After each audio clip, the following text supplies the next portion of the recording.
Every 75 years, there's a depression. The last depression was 1930. So if history holds true, this depression started in 2005, and that's why I could call the downturn in the mortgage business. So depressions last 20 years. 1930 to 1950 was the last one.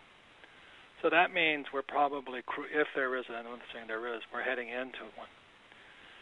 So challenge is right now, what are you going to do about it? You know, I mean, that's what I'm looking at. There's more multimillionaires created during depressions than any other time in history, but not if you're not committed to it. So I can probably tell you what's going to happen. Jobs will move overseas. Pay raises will stop. Inflation will increase. And the problem is every time the president says bailout, that means inflation. I mean, they're going to flood the market with trillions of dollars, which means savers or losers. So it's very predictable. So kind of what's going on right now. And to me, it's a great time because I'm going to make more money than ever before because I'm an international businessman. The final thing I want to say is this, is that we're still paying for the last depression.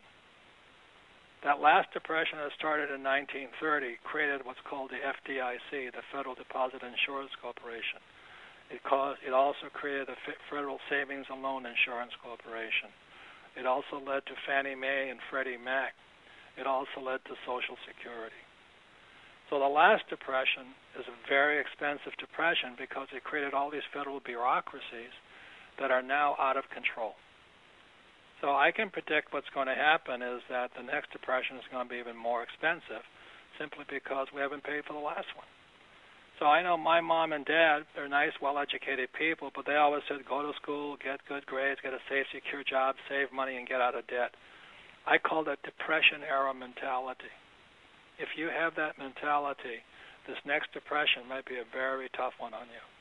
Robert said a key word. He's an international businessman. What's going on right now is not confined to the United States. It is a global issue, and everyone's in the same pot. You're going to see that there's opportunity everywhere. What got us into this problem is the Federal Reserve Bank can print money. Our banks can lend money they don't have. The good news is that it's easier to become an international business person, and there will be more multimillionaires made in the next few years than any other time in history. But also there will be more people in the middle class who will move into poverty simultaneously.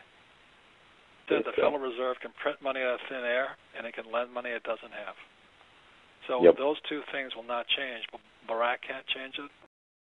Like I said, for me, it's a fantastic opportunity. I think it's an incredible time in history to be part of, and there is opportunity here. That's the bottom line, and that's the message that I want to send out to everybody today. So if the Federal Reserve can print money, why don't you?